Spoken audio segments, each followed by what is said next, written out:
Hello Anantapur welcome back to my channel all of you good morning friends. ఈ వీడియోలో వచ్చేసి ఈరోజు Anantapuram tomato market stock information ఈ video ద్వారా షేర్ చేస్తున్నానండి. సో నిన్నటి మీద అనంతపురం టొమాటో మార్కెట్కి స్టాక్ పెరిగిందా తగ్గిందా ఈ వివరాలన్నీ కూడా మీకు ఈ వీడియో ద్వారా షేర్ చేయగలను. అండ్ ముందుగా ఈరోజు డేట్ వచ్చేసి 29వ తేదీ అండ్ డిసెంబర్ నెల 2023వ సంవత్సరం. అండ్ అనంతపురం టొమాటో మార్కెట్లో 30 మండీలు ఉన్నాయండి దాదాపుగా. బట్ కానీ ఇప్పుడు మాత్రం కొన్ని మండీలకు మాత్రమే స్టాక్ అనేది వస్తుంది. సో ఒక మండీకి 400, ఒక మండీకి 1000 బాక్సులు, ఒక మండీకి 2000 బాక్సులు, ఒక మండీకి 5000 బాక్సులు, ఇంకొక మండీకి 700 బాక్సులు. సో ఈ విధంగా అనమాట ఒక్కొక్క మండీకి ఒక్కొక్క రకంగా వస్తుంది. సో నిన్నటి మీద తీసుకుంటే కనుక జస్ట్ కొద్దిగా స్టాక్ అనేది తగ్గింది అని చెప్పొచ్చు. సో రీజన్ వచ్చేసి తెలిసిందే కదండి, కొంచెం ప్రైస్ తగ్గుతూ వస్తుంది. అండ్ అలాగే నిన్న మాత్రమే కొద్దిగా తగ్గింది.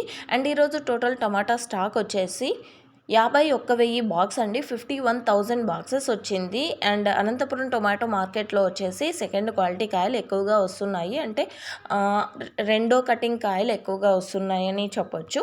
సో ఓకే ఫ్రెండ్స్, ఈ ఇన్ఫర్మేషన్ యూజ్ అయితే ప్లీజ్ లైక్ చేయండి వీడియోని. Thank you.